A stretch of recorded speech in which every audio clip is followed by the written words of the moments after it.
আসসালামু আলাইকুম ভিউয়ার্স, আশা করছি সবাই ভালো আছেন। আজকে চলে এসেছি মোমো বানানোর রেসিপি নিয়ে। এটা তো খেতে অনেক মজা হয়েছিল, তো চলো দেখা যাক কীভাবে বানিয়েছে। আর হ্যাঁ, তার সাথে মোমোর যে সসটা খাওয়া হয় সেটাও বানানোর রেসিপিটা একই ব্লগে দিয়ে দিব।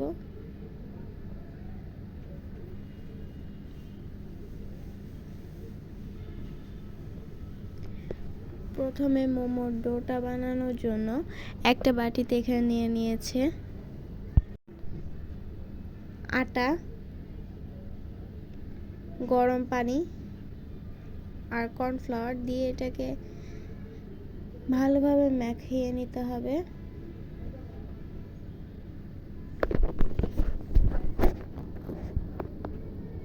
ডোটা ঠিক এরকম হবে। এরপরে পুরটা বানানোর জন্য এখানে নিয়ে নিয়েছে চিকেনটাকে এভাবে পেস্ট করে নিয়ে নিয়েছে। এখন এর মধ্যে দিয়ে দিল আদা বাটা, রসুন বাটা, গোলমরিচের গুঁড়া, লবণ, মরিচের গুঁড়া, পেঁয়াজ কুচি, মরিচ কুচি আর টমেটো কুচি দিয়ে এটাকে ভালোভাবে মিক্স করে নিতে হবে।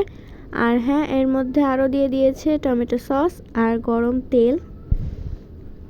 তেলটা একদম গরম হবে না, কুসুম গরম হতে হবে। তো এখন ডোটাকে এখানে আবারও একটু রেডি করবে। এটাকে 3 ভাগ করে নিয়েছে।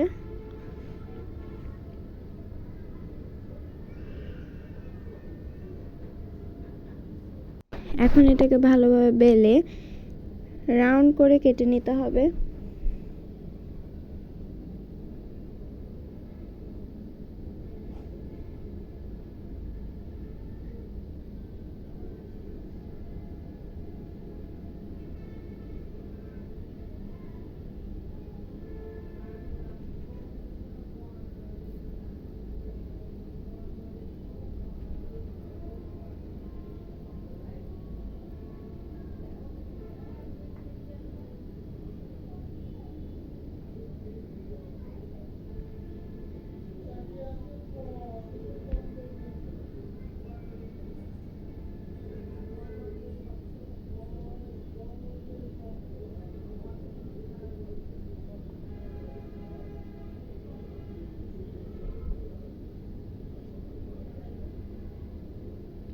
এভাবে সবগুলোকে কেটে নিতে হবে।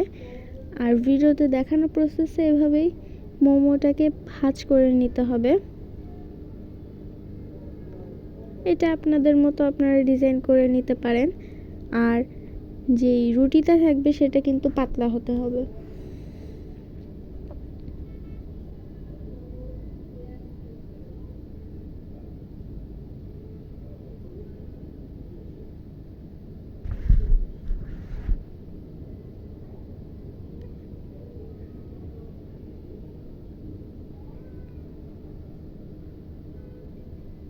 আমি এটাকে এভাবে ডিজাইন করেছি, আপনারা আপনাদের মতো করে নিতে পারেন।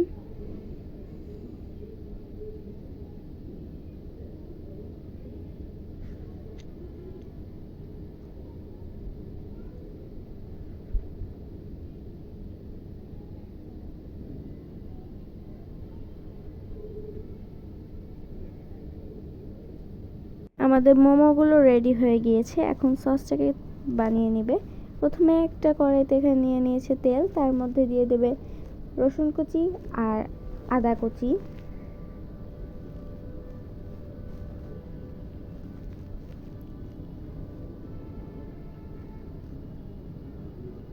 এখন এর মধ্যে দিয়ে দেবে চিলি ফ্লেক্স, গোলমরিচের গুঁড়া, সয়া সস আর টমেটো সস। আর তার সাথে অল্প পরিমাণে লেবুর রস দিয়ে এটাকে ভালোভাবে মিক্সড করে বানিয়ে নিতে হবে। তো এখন মোমোটাকে এভাবে ভাপ দিয়ে নিচ্ছে। প্রথমে একটা ফ্রাই প্যানে হালকা তেল দিয়ে দিয়েছে এবং মোমোগুলো বসিয়ে দেওয়ার পর এর উপরে পানি দিয়ে কিছুক্ষণ রেখে দিলেই হয়ে যাবে আমাদের স্টিম মোমো। আর শেষের দিকে যে আরও অল্প একটু পরিমাণে তেল দিয়ে দিয়েছে।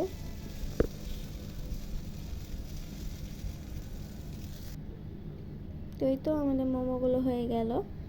আজকে ভিডিওটা ছিল এই পর্যন্তই। সবাই ভালো থাকবেন, সুস্থ থাকবেন। আল্লাহ হাফেজ, আসসালামু আলাইকুম। এবং এই মজাদার রেসিপিটা আপনারা অবশ্যই বাসায় ট্রাই করবেন আর কমেন্ট করে জানাবেন কেমন হয়েছিল খেতে। ভিডিওটা ভালো লাগলে অবশ্যই লাইক করবেন।